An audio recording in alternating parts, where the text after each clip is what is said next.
റീമ കല്ലിങ്ങലിനെതിരെ ഒരു ആരോപണം വന്നിരുന്നു, കണ്ടിരുന്നോ? സുചിത്ര അല്ലെ, ചെന്നൈയിൽ നിന്ന് ഒരു ആരോപണം ഉന്നയിച്ചിരുന്നു. റീമ കല്ലിങ്ങൽ മയക്കുമരുന്ന് പാർട്ടി നടത്തും എന്നൊക്കെ പറഞ്ഞിട്ട് അവിടെ വിളിച്ചിട്ട്. അതിനെക്കുറിച്ച് എന്തെങ്കിലും അന്വേഷിച്ചിരുന്നു? എന്തെങ്കിലും സത്യമുണ്ടോ? അത് അവർ തമ്മിൽ തീർക്കട്ടെ. ഞാൻ എന്തിനാ അതിൽ പറയുന്നത്? എനിക്കറിയാത്ത കാര്യങ്ങൾ ഞാൻ എന്തിനാ? അത് let them sort it out. ഈ പാർവതിയും റീമ കല്ലിങ്ങലും ഇവരൊക്കെയാണ് ചാനലിൽ വന്ന് സംസാരിക്കുന്നത്. ഇപ്പോൾ ഈ വിഷയങ്ങളുണ്ടായപ്പോൾ ചാനലിൽ വന്ന് സംസാരിക്കുന്നുണ്ട്. റീമ കല്ലിങ്ങൽ സംസാരിച്ചിരുന്നു, പാർവതി വന്ന് സംസാരിച്ചു. ഹേമ കമ്മിറ്റി റിപ്പോർട്ട് വന്നതിന് ശേഷം ഇവർ സംസാരിച്ചു. ഇവർ സംസാരിക്കുന്നത് കൂട്ടായ തീരുമാനം എടുത്തുകൊണ്ടാണോ സംസാരിക്കുന്നത്, ഒറ്റയ്ക്കുള്ള തീരുമാനത്തിലാണോ സംസാരിക്കുന്നത്? അവർ എന്താ സംസാരിച്ചു ഞാൻ കണ്ടില്ല, അതാണ് എനിക്കറിയില്ല. എന്താ സംസാരിച്ചു? ഒരു അസോസിയേഷൻ ആകുമ്പോൾ ആലോചിച്ച് വേണമല്ലോ, ഒരുമിച്ച് ഒരു തീരുമാനം എടുത്തിട്ട് വേണ്ടേ സംസാരിക്കും. മേ ബി അവർ സംസാരിച്ചത് അവർ ഇൻഡിവിജ്വൽ ഇതിലേ ആയിരിക്കും, ടേംസിലേ ആയിരിക്കും. WCC വന്നൊക്കെ ഞാൻ നേരത്തെ പറഞ്ഞല്ലേ, WCC മീൻസ് ഒരു 3-4 മെമ്പേഴ്സ് ഇരുന്നൊക്കെ അത് WCC വന്നിട്ട് സംസാരിക്കാം. ഒറ്റയ്ക്ക് വന്നാൽ അവർ ഇൻഡിവിജ്വലാണ് കമൻസാണ് അത്. അപ്പോൾ അതിൽ ഞാൻ അവരുടെ വേർഷൻസാണ് അവർ പറഞ്ഞിരിക്കുന്നത്, അത് കറക്റ്റായിരിക്കും. WCC ഇനി എങ്ങോട്ട് നീങ്ങുന്നു, മൂവ് ചെയ്യുന്നു അറിഞ്ഞിട്ടായിരിക്കും ഇനി WCC തുടരുക അല്ലേ? അല്ല, ഞാൻ തുടരും, എന്തായാലും ഞാൻ തുടരും. അകത്ത് നിന്ന് ഫൈറ്റ് ചെയ്യും. എന്തിനാ ഫൈറ്റ് ചെയ്യുന്നത്? ഫൈറ്റിംഗ് ഉണ്ടാവും അല്ലേ? അല്ലേ? അതല്ല തീരുമാനം. They are also doing a good thing. നമുക്ക് നോക്കാം അവർ എവിടെ വരയ്ക്കും പോകുന്നു. എനിക്ക് എന്തായാലും WCC ചെയ്ത കാര്യത്തിൽ നല്ല കാര്യമുണ്ട്.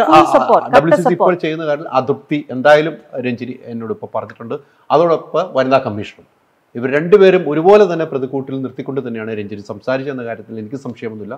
രഞ്ജിനി പറഞ്ഞ വാക്കുകളും അങ്ങനെ തന്നെയാണ്. ഇനി നമുക്ക് നേരിട്ട് കാണാം എന്താണ് സംഭവിക്കുക എന്നുള്ളത്. അതായത് നമുക്ക് നോക്കാം എങ്ങനെയാണ്. ബിക്കോസ് ഇതുവരെ രണ്ടുപേരും മിണ്ടിനില്ല, WCC മിണ്ടിനില്ല, വുമൻ കമ്മീഷണറും മിണ്ടിനില്ല. ട്രൈബ്യൂണൽ വേണമെന്ന് അവിടെ എനിക്ക് മനസ്സിലാവുന്നില്ല. വൈ റെക്കമെൻഡേഷൻ എന്താ ഇംപ്ലിമെൻറ്റ് ചെയ്യാത്തതിന് എന്തിനാ നമ്മളുടെ വുമൻ കമ്മീഷന് മടിക്കുന്നു? ആ റിപ്പോർട്ടിൽ ഉണ്ടല്ലോ റെക്കമെൻഡേഷൻ. അറ്റ്ലീസ്റ്റ് അവർ ഗവൺമെൻറ്റോട് പറയണ്ടേ? അവർക്ക് എത്ര ഉത്തരവാദമുണ്ട്? എന്ത് കാരണം കൊണ്ട് അവർ ഇതുവരെ റെക്കമെൻഡേഷൻ കോൺസ്റ്റിറ്റ്യൂട്ട് ചെയ്യണം, ഇംപ്ലിമെൻറ്റ് ചെയ്യണമെന്ന് ഇതുവരെ അവർ പറയുന്നില്ല. So that has to be question seriously. ഇത്ര നാൾ ഇപ്പോൾ നിയർലി 5 years ആവുന്നു, പ്ലസ് ഇപ്പോൾ ഒരു 1 month ആയി റിപ്പോർട്ട് പുറത്ത് വന്നിട്ട് ഇതുവരെ ആരും മിണ്ടിനില്ല അതിനെക്കുറിച്ച്. So I'm surprised that woman commission is keeping quiet. ഈ റെക്കമെൻഡേഷൻ എന്തിനാ ഇംപ്ലിമെൻറ്റ് ചെയ്യാതെ ഇരിക്കുന്നു, എന്ത് കാരണം കൊണ്ട് അവർ വോയിസ് ചെയ്യുന്നില്ല. I will move forward as well, I will support them. പക്ഷേ ഇതുവരെ അവർ ചെയ്തില്ല. അവർക്ക് പകരം ഞാനാണ് ചെയ്യുന്നത്. ഞാനാണ് ഇപ്പോൾ കോടതിയിൽ പോയി ഇറങ്ങി ഇംപ്ലിമെൻറ്റ് ചെയ്യണം. ഞാൻ ഇന്ന് ചോദിച്ചു, ഇനി എൻ്റെ പ്ലീ അത് ഒരു ഇതുണ്ട്. I asked for that recommendation to be implemented as soon as possible. ഞാനത് സ്ട്രോങ് ആയിട്ട് ഞാനതിൽ എഴുതിയിട്ടുണ്ട്. കേസുമായിട്ട് മുന്നോട്ട് തന്നെ, വേറെ നിവൃത്തിയില്ലല്ലോ. ട്രൈബ്യൂണൽ വരയ്ക്കും ഞാൻ ഫൈറ്റ് ചെയ്യും. എനിക്ക് എത്ര ഞാൻ പാപ്പനായി ബാങ്ക്രപ്റ്റ് ആയാലും കുഴപ്പമില്ല. തമിഴ് സിനിമാ മേഖലയിലും ഇങ്ങനെയൊക്കെ ഉണ്ടല്ലോ സംഭവങ്ങളൊക്കെ. എല്ലാ സിനിമയിലും ഞാൻ അതിന്റെ മെമ്പറാണ്. ഞാൻ അതിന്റെ മെമ്പർ. ഫൈറ്റ് ചെയ്യോ? ഉറപ്പായിട്ട്. AMM-ൽ ആദ്യം നടികർ സംഘമാണ്. എല്ലാവരും 4 ലാംഗ്വേജസും സൗത്ത് ഇന്ത്യൻ ലാംഗ്വേജസിൽ അസോസിയേഷൻ അവരാണ്. ഓക്കെ, ഞാൻ 1990 ഞാൻ സിനിമ വിട്ടു പോയി. AMM വന്നത് ഐ തിങ്ക് 2000 മേളിലാണ് അവർ വന്നത്. അപ്പോൾ I'm not a member because ഞാൻ 1990 പോയി, അപ്പോൾ ഇവിടെ പോയി. അപ്പോൾ ഞാനില്ല. സോ അത് കാരണം കൊണ്ട് അപ്പം ഞാനില്ല. അപ്പോൾ ഞാൻ അതിൽ മെമ്പറും ഇല്ല, because it's not even form. So ഞാൻ തിരിച്ചു വന്നത് 2010 പക്ഷേ ഞാൻ മൂവി ഒരു പടമോ 2013 ചെയ്തത്. അപ്പോൾ എനിക്ക് ആവശ്യമില്ല. എന്നോട് ചോദിച്ചു, AMM ചോദിച്ചു, രഞ്ജിനി എന്താ ജോയിൻ ചെയ്യാത്തതിന്. ഞാൻ പറഞ്ഞു ജോയിൻ ചെയ്യാം, എനിക്ക് കുഴപ്പമില്ല, പക്ഷേ ഞാൻ അത്രയ്ക്ക് ആക്റ്റീവ് ഇല്ലല്ലോ എന്ന്. അപ്പോൾ അവർ പറഞ്ഞു മെമ്പർഷിപ്പ്. അപ്പോൾ ഞാൻ പറഞ്ഞു ഓക്കെ, എത്രയാണ് നിങ്ങളുടെ മെമ്പർഷിപ്പ് ഫീ? എന്ന് പറഞ്ഞു. അപ്പോൾ അവർ പറഞ്ഞു 1.5 ഇതോന്ന്. ഞാൻ പറഞ്ഞു 1.5 ഞാൻ ഓൾറെഡി ഞാൻ സെയിലിംഗ് ക്ലബിലെ മെമ്പർ അല്ലേ, അപ്പോൾ എന്തിനാണ് ഞാൻ തിരിച്ച് 1.5 നിങ്ങൾക്ക് പേ ചെയ്യുന്നത്? I M happy with my husband's എന്താ പറയുക ക്ലബ്ബല്ലേ, എന്തിനാണ് ഇതിൽ വരുന്നത് എന്ന് പറഞ്ഞിട്ട് ഞാൻ വിട്ടു. അല്ല ഞങ്ങൾ രഞ്ജനിക്ക് വേണമെങ്കിൽ, ഞാൻ പറഞ്ഞു നിങ്ങൾ ഫോം ചെയ്യാതെ ഇരിക്കുമ്പോൾ ഞാനില്ല, ഞാൻ പോയി. അപ്പോൾ എനിക്ക് നടികർ സംഘമുണ്ട്, I M happy with Dham.